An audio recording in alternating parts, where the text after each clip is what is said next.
Hey there, welcome to LSAT Demon Daily. I'm Nathan Fox, that's Ben Olson. Together we're the founders of LSATdemon.com and our weekly podcast, Thinking LSAT. We got an email here from Kay. You got it? Yep. Hi, Ben and Nathan. The summer before I started college, I took some community college courses to get some credits out of the way for cheaper. I knew my future college would take these classes as pass-fail and would not affect my college GPA. Long story short, my community college GPA was a 2.67, while my GPA from where I received my degree was a 3.89. Yikes. After the LSAC calculation, my GPA is a 3.78.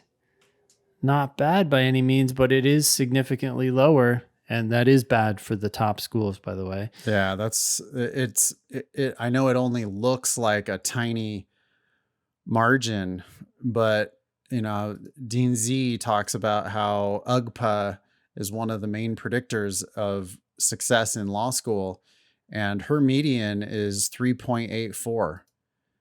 So the fact that your transcript shows a 3.89, Dean Z is never even going to see that because she's instead going to see your LSAC GPA of 3.78. And that difference goes from above her median to below her median. And it changes her assessment of how successful you're likely to be in her law school. It also, she knows that she has to report that to the world. So it will hurt a school like that. It will hurt them in the rankings.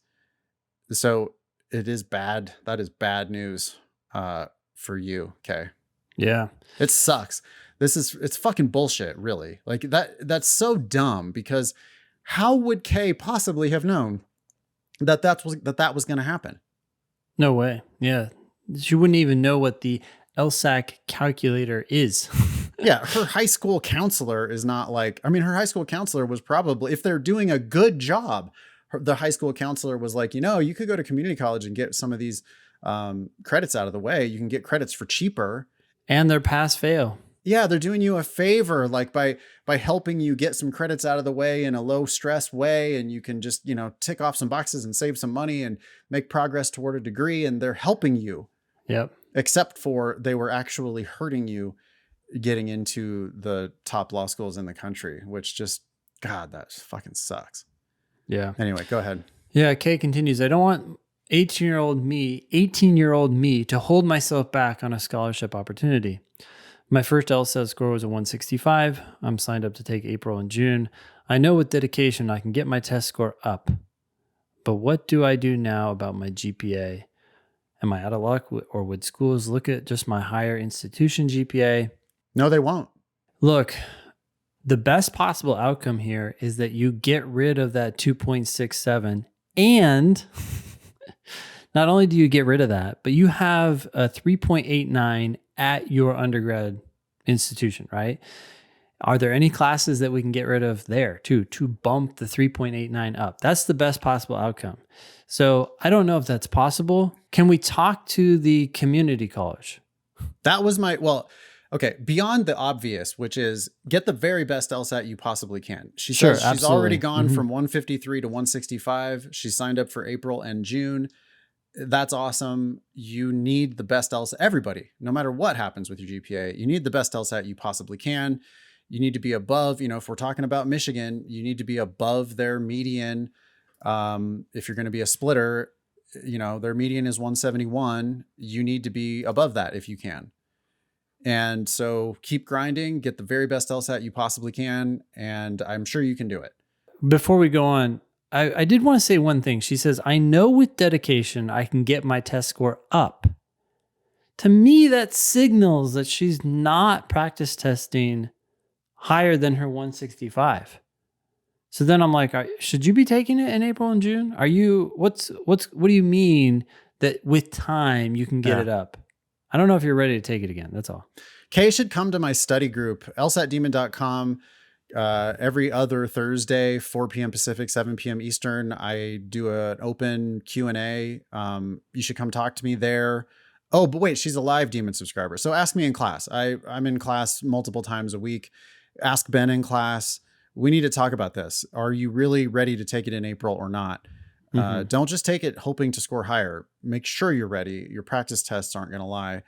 If you're applying this fall, though, then you probably do kind of want to take it in April and June. Then the cycle resets. Then you can take it in August and September. So she's got lots of bites at the apple between now and this fall application. And she probably should be taking it if she's insisting on applying this fall. 165 is great, right? I mean, she's close. So she just needs, but she definitely, you got to buckle down on that. And you've got to not just know that you can with dedication. Yeah. You need to actually do it. Yeah. Are you perfect on the logic games? No? Why not? Yeah. Like, get perfect on the logic games. You need to be perfect on the logic games. That's just a matter of putting in the work. Have you put in the work? So do that. Let's talk though about this, because my first thought was call the community college. Yeah. Can you get these classes removed? Can you retake them and then get credit for them now?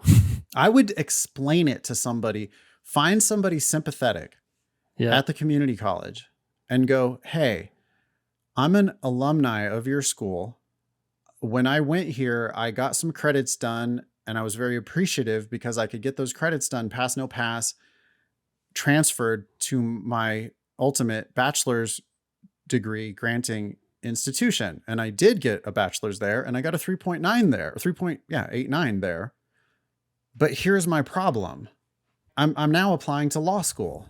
Like, they want you to be successful, okay? This community college is going to be proud of you that you're going to try to go on to law school. They should be. If you find the right person, they should be proud of you and sympathetic and want you to be successful. I mean, the case that I would make is, listen, I've got a 3.89 on my bachelor. It's on my transcript. I've got a 3.89. But because of this weird calculation that LSAC does, you see, this university counts these classes as pass, no pass, but LSAC weirdly goes back and looks at these grades. Can you change them to pass, no pass on my community college transcript? Match them up, because then LSAC is going to just ignore them. Right. Exactly. Yep. That I think you have a chance there. Now, how much of a chance? I don't know. But you've got some chance if you make that case. Well, getting on the phone too and talking with these people, I mean, I don't know. Can you retake classes and then have them change the grade, or at least LSAC would average them? Maybe. It kind of depends on the school policy, I think. I don't know what your options are, but So I would talk to the school. I would talk to LSAC as well. Like, get somebody on the phone at LSAC and explain the situation to them. Yep. Because who knows who you get at LSAC, and you might find somebody who's going to understand that this is really unjust.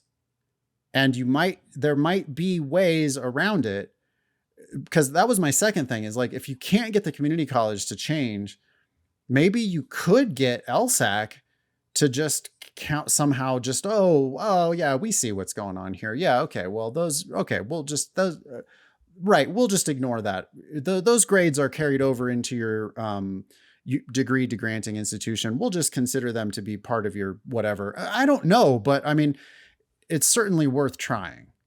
Absolutely. That's what a lawyer would do for their client. Right? I mean, that's like, and we've just heard multiple reports recently of people getting weird shit changed just because they made some phone calls. Yeah, well, partly our problem, right, too, in the past was we were just like, okay, GPA is done. You can't do anything about it. You got to focus on your LSAT now. And that's not true. Right. It's an example of just injustice in the world, injustice in the system, right? Mm-hmm. Like, probably the highfalutin, high-cost law school admissions consulting community has known this for forever. Yeah. And, they don't like make that public information because that's their secret special sauce. But it apparently is a thing that you can just call up and get special favors, which is not surprising because that's how the world works. And, the squeaky wheel gets the grease and always has. So and the worst that can happen is they say no. Yep. But Ben had another suggestion, which was, what about retaking those classes at the community college? Now, you'd have to get the community college to agree that they're going to change it on their transcript. Yep. Like, hey, if I come to your school and I retake this class, will you scrub that old grade and put this new grade? Yep. That's not as good as the first thing, which is just, hey, can you change these to pass, no pass? Yep. Because listen, I mean, it's not going to affect, and that can be part of your case, right? It's not going to affect my GPA on my college transcript. Like, Yep. look at my bachelor's. I have a 3.89. It's on my transcript for my bachelor's. Yeah. So making this change does not change my GPA on my transcript for my bachelor's. Yeah. All it's going to do is it's going to not fuck me for my law school admissions. Yeah.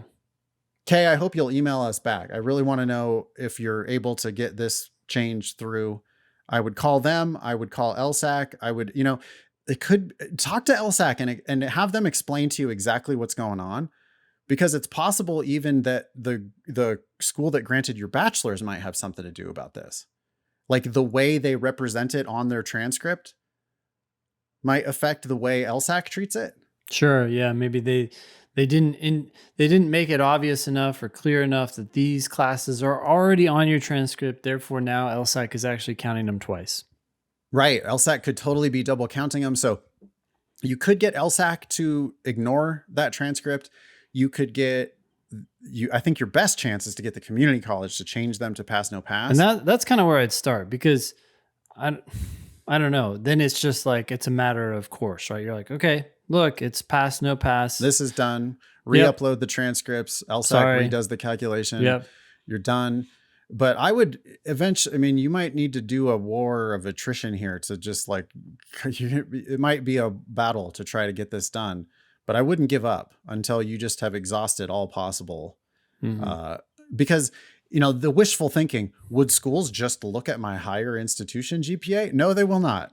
Now you can write an addendum, but that addendum doesn't do anything on their spreadsheet. It doesn't do anything on their index calculation. It doesn't do anything on the data that they have to report to the ABA. It doesn't do anything to their US News rankings.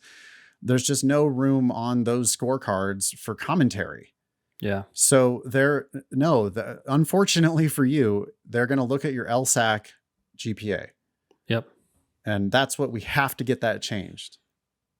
This is worth tens of thousands of dollars to you, okay? So I would do it. Maybe we need to stop saying UGPA and start saying LUGPA. Yeah, it really is well, right. Cause the admissions folk, all they ever are going to care about, they're not going to give a shit. I mean, now, and of course they will say, oh, well, but you could write an addendum. Oh, definitely let us know. Because remember, what those schools want is for you to apply. Mm-hmm. So they're not really interested in making you into a better applicant. They're just going to be like, oh, write an addendum. It's fine. But for you want to make yourself a better applicant so that they'll give you money. Yeah. And so the way you do that is you get that LSAT GPA. Yeah. LUGPA. So LUGPA. So from now on, we're focusing on our LSAT score, our official LSAT score, and our LUGPA. LSAT the LSAC calculated undergraduate GPA. Yep. Awesome. Yep. All right. Email daily@lsatdemon.com. Kay, please send us an update. Email daily@lsatdemon.com if you'd like to ask us a question or share some LSAT or law school admissions news. Thanks for listening.